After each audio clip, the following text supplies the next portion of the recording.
Hello managers, welcome back to another video. Today I will be showing you how to set your team up to play like Don Carlo Ancelotti with the 4-3-1-2 diamond tactics he has installed upon the European giants Real Madrid. But before we move on, I'd like to quickly say a huge thank you for the recent support on the last few videos. I really appreciate it, and it would mean even more if you could hit that subscribe button if you haven't already. My goal is to get to 500 subs before the end of June. So just like the Xabi Alonso video, check that out if you haven't already. I'll start with the explanation of the tactics with the help of the footballanalyst.com, just so we know what we want from our team when applying these tactics. So Real Madrid, known for their famed Galacticos and European dominance, and for many years Madrid played with a famed number 9 as their focal goal threat. Players like the phenomenal R9 or Raúl González, and more recently the 2022 Ballon d'Or winner Karim Benzema. And there's one more, I just can't think of the name right now. Oh yes, the king himself, the greatest of all time. So making a short story long, Madrid were left without a prolific number 9, and with the arrival of Jude, Madrid had an abundance of talent in midfield, allowing Ancelotti to implement a 4-3-1-2 diamond using Jude as a cam. Enabling a midfield numerical superiority usually means that at least one player would be open. Madrid tend to look for passes from the back or the wing, breaking lines and finding an attacking midfielder. Being positioned in the pockets between the midfield and defense creates confusion for defenders, who in certain situations would not know which real player to mark. Having a numbers advantage is a massive part of Madrid's tactics. With Vinny and Rodrigo being natural wingers, they tend to stay wide, allowing a front 5 that becomes superior against a back 4, in which they take great advantage of. A massive aspect of Real Madrid's high possession build-up is that they keep a high backline. This helps in the counter press because they get closer to the center. Having more players closer to the center who can win the ball back makes it difficult for the opposition to recycle possession. Furthermore, the high backline shortens the distance between players, shortening the time and length of passes and preventing the opposition from pushing up the defense. In the final third, Madrid use an overlap to produce opportunities in the final third. When the winger gets the ball, a Madrid player quickly makes the overlap, creating a 2v1 on the wing. If the opposition fullback drops off to cover the overlapping run, the winger could cut inside or take a shot or combining with a midfielder. If the fullback covers the center, the ball can easily play to the overlapping player, creating a crossing opportunity. Lastly, their defending. Carlo Ancelotti places much value on being aggressive without the ball. This shows Real Madrid's high pressure.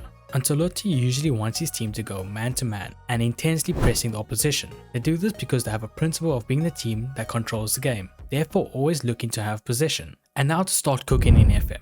After selecting our formation, which will be a 4-3-1-2, or you can experiment with a 4-4-2 diamond narrow, but I prefer the first. We're going to start with a positive mentality, and in possession, we want the attacking width fairly wide as this creates width, which can be vital in this system. The approach play is going to be pass into space, making use of the midfield overload for forward runs. And we're also going to want to slap on focus play through the middle, play out from the back. A small tip here, if you want a little more attacking style of play, you may add overlapping runs, but keep in mind the defensive headache that might cause. For passing directness, we want it to be shorter because we don't want to be too direct and tempo is going to be slightly higher. When we're in the final third, I have it on mixed crosses as sometimes I use Joselu up front, but if your team doesn't have much of an aerial presence, feel free to change this to any other type of crosses.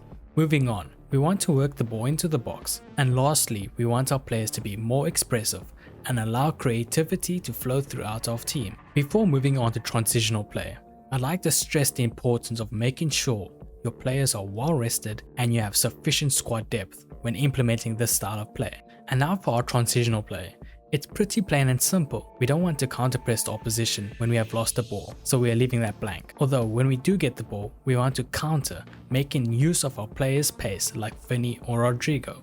For our goalkeeper distribution, since we are playing out from the back, we want him to give it to our centre backs and fullbacks, and his distribution is not going to be specified, as I like the goalkeepers to make the decision by themselves depending on the situation. And lastly, out of possession. We want our team to have a higher pressing line, with a standard defensive line. For our trigger of the press, we want it to be more often, and when it comes to preventing short goalkeeper distribution, this can sometimes be OP, but I feel as it's situational, so you can decide based on your game. And lastly, we want our team to get stuck in when tackling. And that's basically the team instructions. Let's move on to our player roles and instructions. With our goalkeeper, we want him on defensive, as the tactic was made with Madrid hoping to play Courtois in goal, and he's not really much of a sweeper keeper. Onto the right back, we want him to be a standard fullback on support, with the instructions to get further forward, as we don't want to complicate our fullback instructions for the system. Our right-sided centre back is going to be a standard central defender with no further instructions. His partner, the left-sided centre back, is going to be our ball-playing defender. We are going to try to replicate the Rudiger or Alaba role here. And closing off the back line, our left back is going to be the exact same as our right back, with a fullback on support. Onto our midfield, we want our quote-unquote holding midfielder to be a ball-winning midfielder on support, with the instructions to hold position and tackle harder. I will say, if you're the underdog team, consider having this player on defensive instead of support. It could help you in certain situations. Moving up the field, our next player is going to be a box-to-box midfielder on support, with the only instruction is to move into channels. Nothing too complicated. And next to him, one of my personal favorite type of players is a Mazzola on support, with the added instruction to take more risks. Because if you look at the Mazzola's default instructions, it provides us with exactly what we're looking for from our player, like the ability to drift wider and get further forward, kind of the Jude or Valverde roles. Moving up again to our attacking midfielder, we want him on attack being that typical 10, or let's call it a 10.5, making those attacking runs in behind, or playing off just the forwards, just overall linking up play in that final third. And to our last two players up top, we want one to be a complete forward on attacking with no added roles. Although if you're not experiencing any joy in the air and the ball is mostly just played on the ground with short passes, you can switch this role to a more supportive role. And rounding off the player roles, we want to have an advanced forward on attacking with no added instructions. And there we have it, managers. That's how you're going to set your team up to play just like Real Madrid with a 4-3-1-2 diamond formation. If you found this video helpful or enjoyed it at all, please like and subscribe, as I'm trying to reach my goal of 500 subscribers before the end of June. Good luck for your next game, fellow managers.